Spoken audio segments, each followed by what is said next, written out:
ஸ்ரீ பிரம்ம சம்ஹிதை 5ஆம் வசனத்தின் விளக்கத்தின் 3ஆம் பகுதி.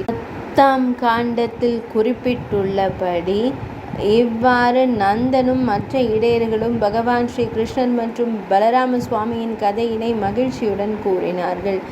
இந்த சடங்குகளை செய்து மகிழ்ந்திருந்த போது அவர்கள் பௌதிக வாழ்வில் துன்பத்தை அறிந்திருக்கவில்லை.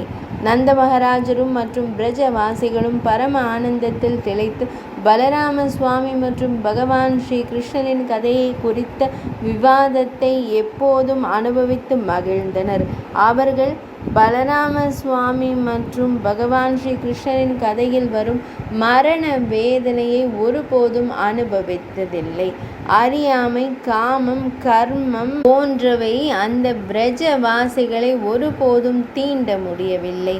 அறியாமை என்பது இயற்கையான வெளிப்படையான உயிர்களையே பாதிக்கிறது, பகவத்கீதையை அல்ல. இங்கே கோபானம் ஸ்வம் லோகம் என்ற கூற்றிலிருந்து பகவான் ஸ்ரீ கிருஷ்ணர் பிரஜவாசிகளுக்கு தமது கோலோக தாமத்தின் தரிசனத்தை அளித்தார் என்பது தெளிவாகிறது.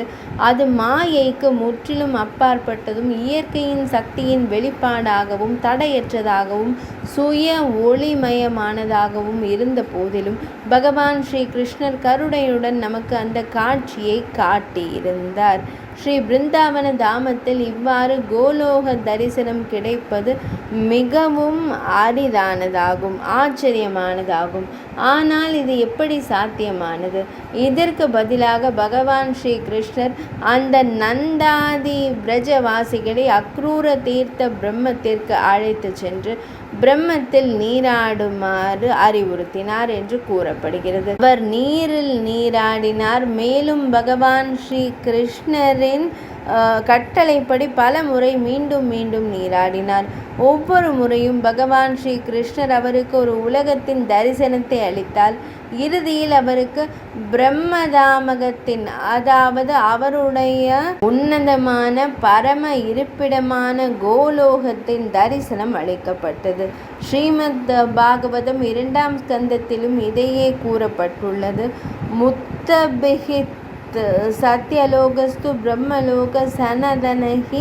சத்தியலோகத்தின் தலைக்கு மேலே நித்திய பிரம்மலோகம் உள்ளது மற்றும் வைகுந்தங்களும் வைகுந்தத்தின் பிரிவுகள் பிரம்மலோகம் என்று அழைக்கப்படுகின்றன என்று கூறப்பட்டால் இந்த பிரம்மலோகம் எந்த பிரம்மலோகம்?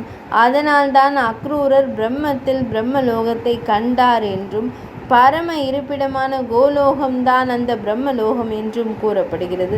அங்குதான் பகவான் ஸ்ரீ கிருஷ்ணர் தனது பரம இருப்பிடத்தின் தரிசனத்தை நமக்கு அளித்தார். இது தொடர்பாக ஸ்ரீல விஸ்வநாத சக்கரவர்த்தி பாதர் மேற்கண்ட ஸ்லோகத்திற்கான தனது உரையாசிரிய பேருரையில் மிகவும் கருணையுள்ள பகவான் ஸ்ரீ கிருஷ்ணர் பிரஜவாசிகளே நித்திய பிருந்தாவனத்தில் உன்னதமான இனிமையை அனுபவிக்க செய்வதற்காகவே சாயுஜ்ய முக்தியின் இடமான பிரம்மலோகத்தின் தரிசனத்தை முதலில் நந்தகோபருக்கு அளித்தார் என்ற கருத்தினை வெளிப்படுத்தியுள்ளார். இது ஸ்ரீ பிரம்ம சம்ஹிதையின் 5ஆம் வசனத்தின் விளக்கத்தின் 3ஆம் பகுதி இனிதே நிறைவடைந்தது.